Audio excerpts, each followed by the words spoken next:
വിശുദ്ധ പൗലോസ് റോമാക്കാർക്ക് എഴുതിയ ലേഖനം 4-ാം അധ്യായം. അബ്രാഹത്തിന്റെ മാതൃക.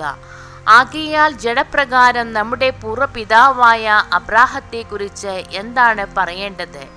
അബ്രാഹാം പ്രവൃത്തികളാലാണ് നീതീകരിക്കപ്പെട്ടതെങ്കിൽ അവന് അഭിമാനത്തിന് വകയുണ്ട്, ദൈവസന്നിധിയിലല്ലെന്നു മാത്രം. വിശുദ്ധ ലിഖിതം പറയുന്നത് എന്താണ്? അബ്രാഹാം ദൈവത്തിൽ വിശ്വസിച്ചു, അത് അവന് നീതിയായി പരിഗണിക്കപ്പെട്ടു. ജോലി ചെയ്യുന്നവന്റെ കൂലി കണക്കാക്കപ്പെടുന്നത് ദാനമായിട്ടല്ല, അവകാശമായിട്ടാണ്.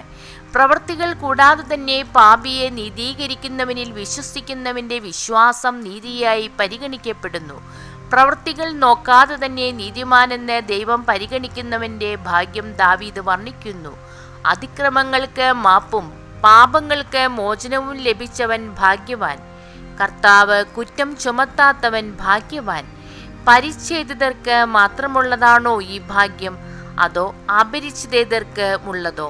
അബ്രാഹത്തിന് വിശ്വാസം നീതിയായി പരിഗണിക്കപ്പെട്ടു എന്നാണല്ലോ നാം പറയുന്നത്. എങ്ങനെയാണത് പരിഗണിക്കപ്പെട്ടത്? അവൻ പരിച്ഛേദിതനായിരുന്നപ്പോഴോ അപരിച്ഛേദിതനായിരുന്നപ്പോഴോ? പരിച്ഛേദിതനായിരുന്നപ്പോഴല്ല, അപരിച്ഛേദിതനായിരുന്നപ്പോൾ.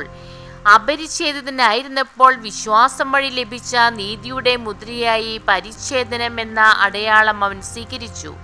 ഇത് പരിച്ഛേദനം കൂടാതെ വിശ്വാസികളായി തീർന്ന എല്ലാവർക്കും അവൻ പിതാവാകേണ്ടതിനും അങ്ങനെ അത് അവർക്ക് നീതിയായി പരിഗണിക്കപ്പെടേണ്ടതിനും ആയിരുന്നു.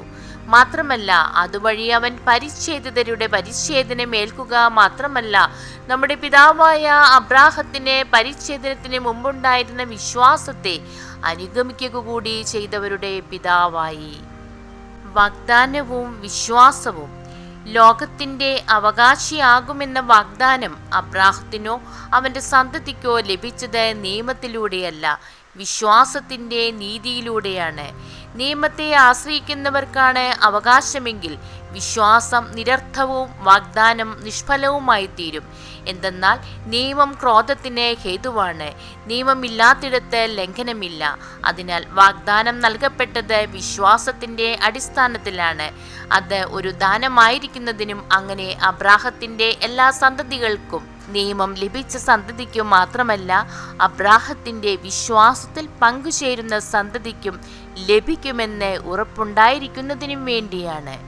അവൻ നമ്മളെല്ലാവരുടെയും പിതാവാണ്. ഞാൻ നിന്നെ അനേകം ജനതകളുടെ പിതാവാക്കിയിരിക്കുന്നു എന്ന് എഴുതിയിരിക്കുന്നുവല്ലോ. മരിച്ചവർക്ക് ജീവനും അസ്തിത്വമില്ലാത്തവയ്ക്ക് അസ്തിത്വവും നൽകുന്നവന്റെ മുൻപിൽ അവൻ വിശ്വാസം അർപ്പിച്ച ദൈവത്തിന്റെ സന്നിധിയിൽ ഉറപ്പുള്ളതായിരുന്നു ഈ വാഗ്ദാനം. നിന്റെ സന്തതി ഇപ്രകാരമായിരിക്കും എന്ന് പറയപ്പെട്ടിരുന്നതനുസരിച്ച് താൻ അനേകം ജനതകളുടെ പിതാവാകുമെന്ന് പ്രതീക്ഷയ്ക്ക് സാധ്യതയില്ലാതിരുന്നിട്ടും പ്രതീക്ഷയോടെ അവൻ വിശ്വസിച്ചു. 100 വയസ്സായ തൻ്റെ ശരീരം മൃതപ്രായമായിരിക്കുന്നെന്നും സാറായുടെ ഉദരം വന്ധ്യമാണെന്നും അറിയാമായിരുന്നിട്ടും അവൻ്റെ വിശ്വാസം ദുർബലമായില്ല. വിശ്വാസമില്ലാത്തവനെ പോലെ ദൈവത്തിൻ്റെ വാഗ്ദാനത്തിനെതിരായി അവൻ ചിന്തിച്ചില്ല. മറിച്ച് ദൈവത്തെ മഹത്വപ്പെടുത്തിക്കൊണ്ട് അവൻ വിശ്വാസത്താൽ ശക്തി പ്രാപിച്ചു. വാഗ്ദാനം നിറവേറ്റാൻ ദൈവത്തിന് കഴിയുമെന്ന് അവന് പൂർണ്ണ ബോധ്യമുണ്ടായിരുന്നു. അതുകൊണ്ടാണ് അവൻ്റെ വിശ്വാസം അവന് നീതിയായി പരിഗണിക്കപ്പെട്ടത്. അവന് അത് നീതിയായി പരിഗണിക്കപ്പെട്ടു എന്നെഴുതിയിരിക്കുന്നത് അവനെ സംബന്ധിച്ച് മാത്രമല്ല, നമ്മെ സംബന്ധിച്ചു കൂടിയാണ്. നമ്മുടെ പാപങ്ങളുടെ മോചനത്തിനായി മരണത്തിന് ഏൽപ്പിക്കപ്പെടുകയും നമ്മുടെ നീതീകരണത്തിനായി ഉയർപ്പിക്കപ്പെടുകയും ചെയ്ത നമ്മുടെ കർത്താവായ യേശുവിനെ മരിച്ചവരിൽ നിന്ന് ഉയർപ്പിച്ചവരിൽ വിശ്വസിക്കുന്ന നമുക്കും അത് നീതിയായി പരിഗണിക്കപ്പെടും. ദൈവമേ, സ്തുതി അങ്ങേക്ക് യോഗ്യമാകുന്നു.